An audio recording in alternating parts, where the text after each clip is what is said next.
How are you doing? I'm doing well. Welcome back to another episode of the Beer Knits podcast. If you're joining me again, then I'm glad you're back. And if you're new, I hope you like what you see.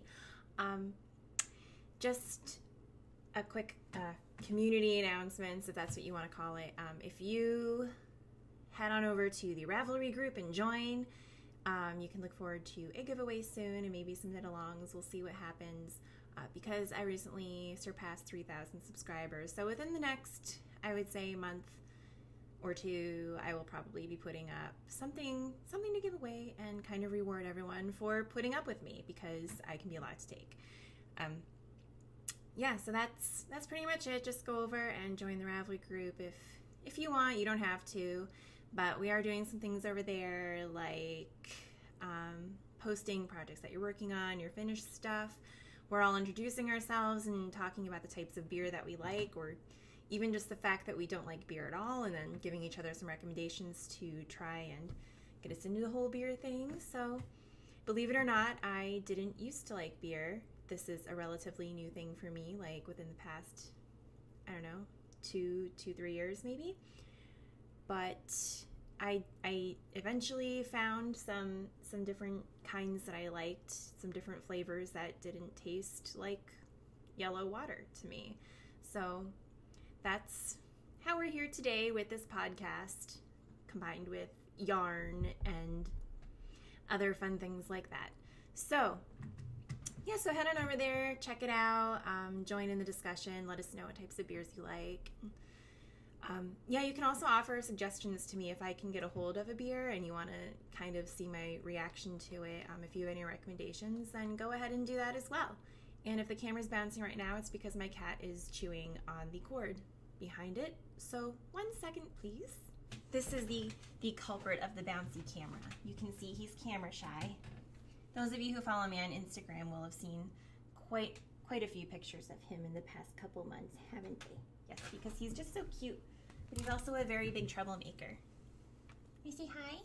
No? No? You hate people too? Do you hate people too? It's okay, they all love you. Yeah.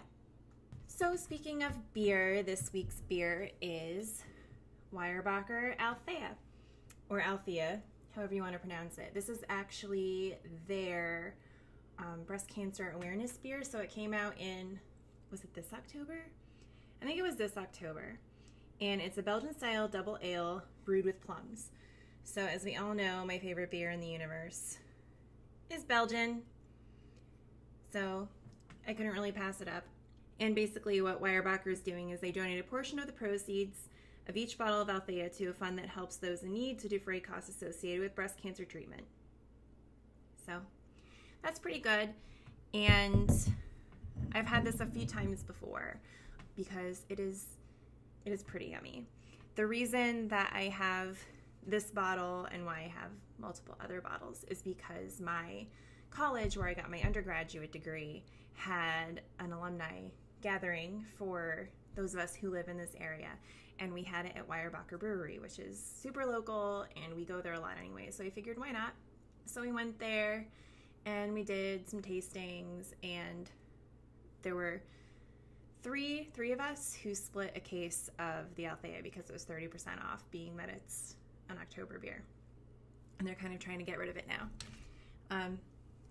This is what it looks like in my Margaret glass that says Beer Institute that she made for me for Christmas. So you can see it's appearing a little bit darker on camera than it is in person, but it's very ambery. It's darker at the top than it is on the bottom, but I don't know if that's just because of the way the glass is. But yeah, it's basically, it looks like your basic Abbey Double, and then it has a slight fruity flavor. So basically everything that I love about the world. And it's freaking delicious. So if you get, these are the type of bottles that it comes in. So it's not your standard beer bottle. It's one of the bigger ones that has a cork and a cage. And I'm pretty sure I almost killed myself trying to uncork this thing just now. I always have issues with that. But I did it, and I aggravated it. So I had like tons of head in my beer for quite a while. But yeah, definitely check this out. Weyerbacher is super local to us. We had a good time there the other night and came home with a bunch of beer, but split a case of these bad boys, the bigger bottles. I mean, you can see. It's pretty large. Large and in charge, and it's delicious. So just some extra information about Weyerbacher Althea is that it is cork and cage bottle, which we discussed. It weighs 7.7 ABV. So, I mean, it's pretty heavy. Like, you can still probably drink a bottle of it without, like, falling over yourself. So you'll probably be okay. But it is a heavier beer, so I wouldn't go, like, trying to chug the entire thing in a couple minutes. So they describe it as beautiful, dark, and fruity. Conceived and brewed by our New Jersey sales representative and former Philly beer geek, Natalie DeChico. I don't know if that's how you pronounce it. I think she might follow me on Instagram because I'm constantly posting photos of Weyerbacher. But basically, what they say is that hundreds of women in Weyerbacher's home, Pennsylvania's Lehigh Valley, are diagnosed with breast cancer. And for many of these women, this means countless doctor visits, months of treatments, and more. So what they wanted to do is brew a beer where they could take some of the proceeds and donate. They donate $1 to the Pink Ribbon Fund to help these women for, I think, every bottle of this sold. So, I mean, on top of being a good cause, it was also 30% off a case. So between 3 of us, it really wasn't that much money to get 4 bottles. And, okay, it came out in October 2013, coinciding with Breast Cancer Awareness Month, which is October. And in 2014, they ended up donating a total of $16,851 to the Pink Ribbon Fund. So that's awesome. I feel like I was kind of a part of that because I love this beer and I bought a bunch. Okay, so I have one finished project again this week. I feel like that's going to be the way of things for every week if I keep doing this once a week. And I have toyed around with the idea of only doing every other week just so I have a lot to show you, but I kind of like doing it every week so I can update on the progress of things that I'm doing. Like, I like to see the progression. I'm totally a process knitter, so I like seeing like how it started, where I'm at, like watching the project grow, seeing the different stitches form something, as opposed to being the type of knitter who just loves the final product so much that I absolutely have to have it. So my finished project is, if you've been on Instagram, you have seen this, my Crashing Waves shawl by Grace Ockram. I knitted it using Madeline Tosh Prairie in the colorway Holy Festival or Holly Festival, I'm not sure. If anyone knows, please correct me so I don't sound like a moron. But basically, Grace Ockram was doing a knit along on her Ravelry group, and I decided to join and see if I could make it because this was a little more complicated than anything else I had tried recently. And I did, and I soaked it and blocked it yesterday, took it off the blocks today, and it's all dry. I think because it is such thin yarn, it didn't take nearly as long to block as my lapidary that I showed you last week. So yeah, I made the large fingering weight version, of course, because there's 2 versions. There's a shorter version and there's a longer version, and then someone, I forget who, was kind enough to translate the pattern for other weights of yarn as well if you wanted to, but I wanted to do the fingering because it looked so delicate. You can see, maybe you can't, you can see I had like a couple mistakes here where the diamonds are like chunky and they're not supposed to be, but the left side is pretty much perfect, and I don't think you can tell, so I'm glad I didn't spend hours ripping back to fix a mistake that I can barely notice. Blocking made a huge difference because it pulled out the lace so much. Like when I finished it, I was like, this really doesn't look very large. I don't know if I like it. But then after I blocked it, the lace just like yanked out and you can totally see it so much better. And I posted the picture of it blocking on Instagram, and Grace commented on it and said that she really likes the fact that the colors are so dense on top and then they kind of trickle out the closer it gets to the tip. And I really like that too. Like when I first started, I thought that this was going to be way too obnoxious because if you look at the top, it's like so stupid bright. And I thought, I can't wear this because people's eyes are going to cross when they look at me. And turns out it's not a problem. Anyway, I don't know if my camera's focusing correctly. I'm having a lot of issues with it, and I'm actually requesting either a refund or an exchange from Logitech because it sucks so bad. But anyway, I'll probably be fuzzy for the rest of this video, and I apologize. This camera blows. But this is a pretty long scarf. I'm glad I did do the large version. I definitely had enough yarn, and I have a bunch left over, so I have to find some type of perfect project for that to use that up. In the, whatchamacallit, the photo for the pattern, I think they actually had her wearing it like something like this, but of course much cuter like than I look in it. Like it kind of just looks like a babushka on me. But yeah, it's so pretty. I just need to take a really nice picture of it before I mark it done as Ravelry. But otherwise, yeah, it's done and I love it. And I'm so glad that I'm finally into blocking projects because the past 2 shawls I've done were the first projects I've ever like really blocked using my new blocks from Knit Picks, and it really has made a huge, like look how flat that lays, there's no curling, and it just, I don't know, it makes me so happy. And I'm also super happy that it seems like I'm going to be able to make a drawer for all of my knit and crochet accessories, which I haven't needed before. Like I would make scarves and stuff, but it's just not the same as having something like delicate and pretty like these little shawls are. So speaking of shawls, I am doing another knit along. This time it's exclusively on Instagram. So as you work on it, you post the photos to Instagram using a specific hashtag. And then when you're done, you post the finished picture using another hashtag, and you're entered to win a prize. This pattern is the Topography Kerchief from Melissa Stajda. I probably butchered that, I apologize. And this is the yarn I'm using. It's from Vivid Yarn Studio. I believe the colorway is Luna, and there's a little bit of sparkle. I showed it to you on the hank in the last episode, but this is what it looks like when you have it caked up and when I've impaled it on my little yarn buddy. So here's the yarn information. There's her logo, in case you're interested. But this is needles everywhere. So this is where I am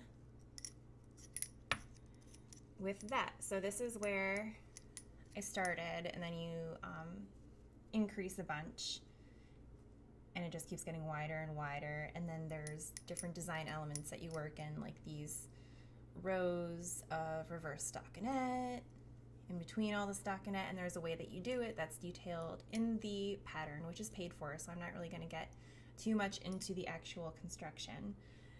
But yeah, that's it. The yarn is gorgeous. I don't think the sparkle is showing up, but when I was working on it last night with overhead lighting, it was really pretty to work with because it just has like this really pretty subtle shimmer to it that I'm absolutely loving, and I really like the colors, and I think it's like gonna be super pretty, and I think it's gonna work out similarly to the Crashing Waves that I finished, where the color is really dense up here, and then eventually it's gonna be a little more stripy than it is. But I don't know, I think it's working up really nice.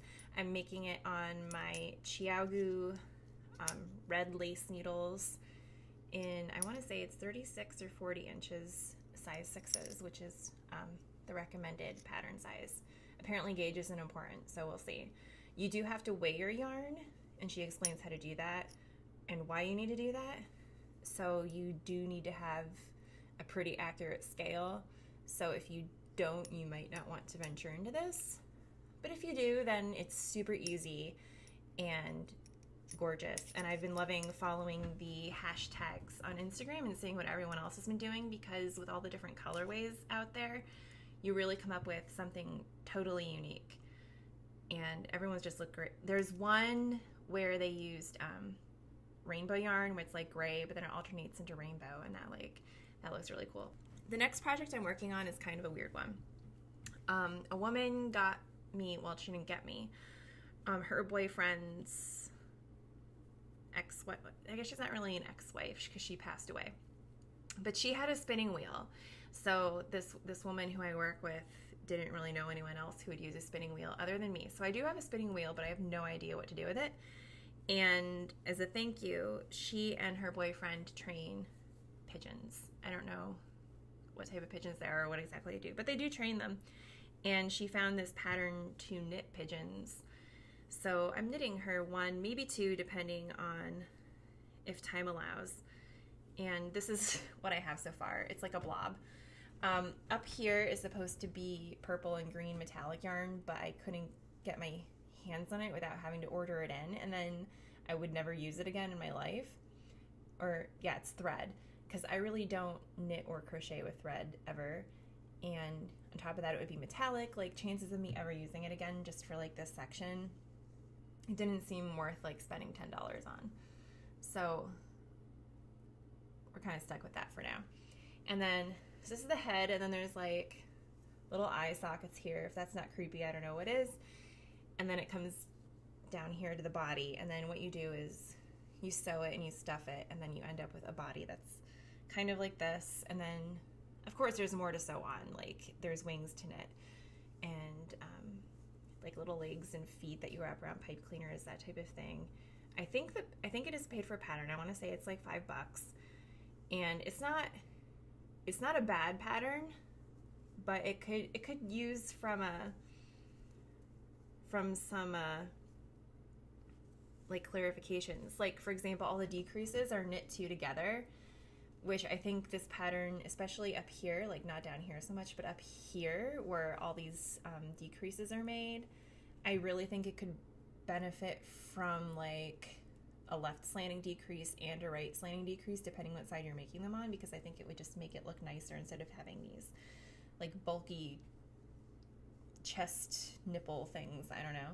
So if I ever make another one, which I might make her a second one because there are two different kinds on this pattern, I think I'm going to do some different decreases in that area. But like otherwise, it's a very well written pattern. It's pretty clear, and yeah, just like any pattern, there's like a couple things that I would change to customize. But being that it was my first time through, I didn't want to toy around with it too much. So yeah. Anyway, she bought the pattern, so I didn't have to do that either. I did buy the yarn. The grays I had in stock anyway because everyone orders all those headbands. So yeah, working on that right now. And then finally, the last thing I'm working on is a barley hat for Valentine's Day for my husband, because I haven't made him a hat in a really long time. I want to say it was probably Valentine's Day like 3 or 4 years ago, last time I made him a hat, which I think he lost. So anyway,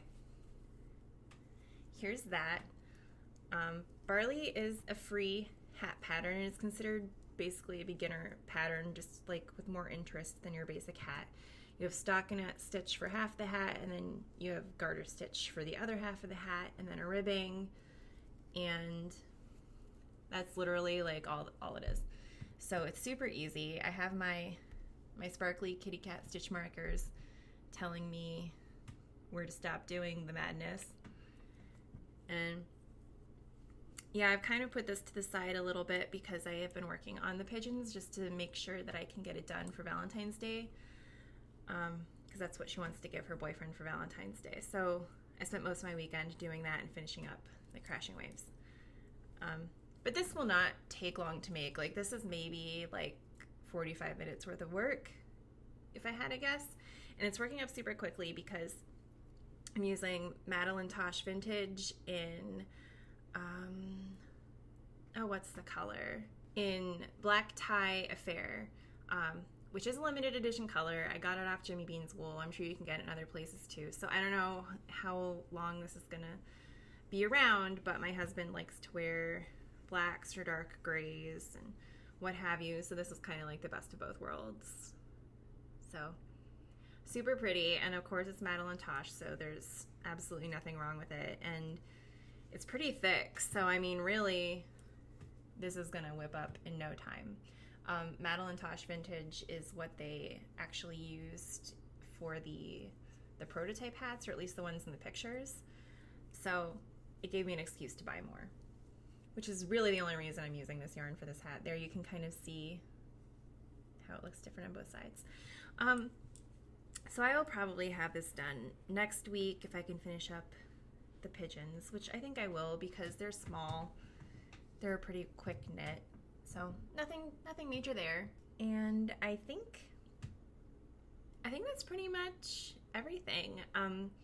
Not a whole heck of a lot going on. I did leave work early today because it is snowing. We are in the Northeast. We're not supposed to get hammered the way that New York and the New England states are supposed to be hammered, but we're gonna get probably 6 to 10 inches overnight. It's kind of snowing lightly now. We're supposed to have like a ½ inch of accumulation in 4 hours, which isn't bad, and then it's supposed to get really heavy with like low visibility. So I come home every day to walk my dog, and I decided like if I'm just gonna leave early again in like 2 hours to avoid the craziness, I might as well just stay home. So I did, and I highly doubt I'll have to go into the office tomorrow either. I'm pretty much just gonna work from home the next day and a half, I guess.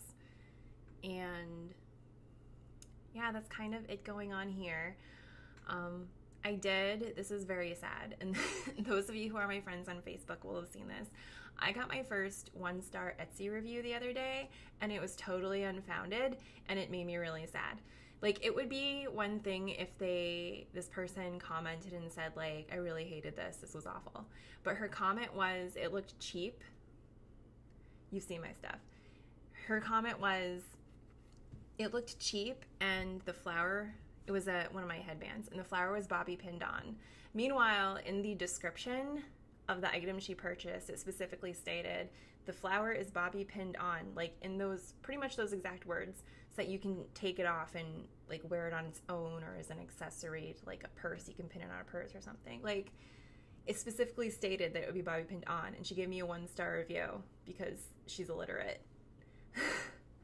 So that was kind of irritating. And then on top of that, I get like these horribly mean like YouTube comments on some of my older videos, either complaining about the production quality, which I get a lot of those for like no reason. Clearly I'm not working on, you know, a Titanic budget here.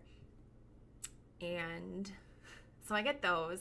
And then I get other ones of like people who sound like they're gonna hunt me down with a pitchfork because I showed something a way that they didn't do it, or they want to like lynch me because I incorrectly stated the price of something, or I don't know, like I didn't realize that people in this world could be so like horrifically mean to people. And I know that I'm putting it out there and people get harassed all the time. Like, I see it on the videos of other people that I watch.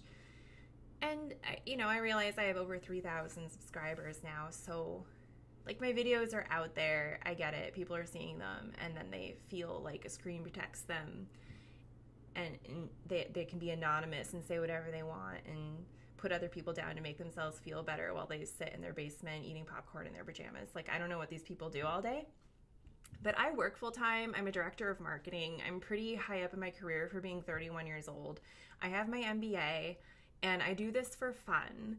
Like, my goal isn't to make sure that, like, you have everything to be completely, I don't know. My goal isn't to be perfect for you. My goal is to share what I'm making and talk with other people who are making similar things, and to share the beauty of the things that we're making and enlighten you that there are other patterns out there to make these beautiful items. And, you know, a lot of my friends don't do this. So that's why I do this, so I can talk to other people who like it. And so for people to come on here and, like, be so mean to me and each other, like, some of the comments that I've seen on other knitters and crocheters videos are just, like, ridiculous. Like, these people are getting yelled at for nothing over knitting. Like, it's not like someone posted their anti-vax beliefs or something and started this like big issue debate on their YouTube channel. You know what I mean? Like, we're talking about knitting and we're not even sharing our opinions about knitting.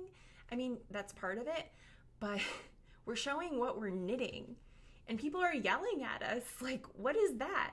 So between the unfounded 1-star review on my Etsy shop and then for whatever reason the plethora of thumbs down and hater comments I've been getting, I've just been ready to like punch someone in the throat, which I know I shouldn't be because that's just ridiculous. This is YouTube and it's fun for me because I work full time and this is like an outlet for me when I'm not working and trying to start my own marketing business on the side. Like like this is just supposed to be fun. So it makes it less fun. And to end with something that like Margaret always puts in her videos, it's like, be kind to each other even if you disagree on stuff. Like, there's no reason for these unfounded comments that just like put people down for no reason at all. You don't have to be mean in your comments. If you have an opinion, you can post your opinion without being rude. And when it comes to internet comments, I don't know if that's even possible anymore, but yeah. So that was this week's rant. I've just been like really annoyed with some of the comments I've received lately and felt that I would put it out there to basically tell y'all to simmer down now. Like, it's okay. Like, this is just a fun thing. And I have fun doing it and the comments annoy me, but I'm not going to stop because I have fun doing it and I would keep doing it if nobody was watching anyway. And also, every time that you thumbs down my video, this still means you watched it and I probably made 5 cents. So keep doing that, please. Watch all of them, actually. Thumbs down every video that I have out there. Just keep watching them. Keep watching them so I can make money. It's fine with me. So yeah, that's it. I think I've rambled on about this for like 6 minutes now. Check out Althea. It's delicious. And I hope you're all having a great week and have a lot of projects. And I hope that those of you who make videos aren't getting the type of hater comments that I am. And yeah, I will see you all soon. Bye.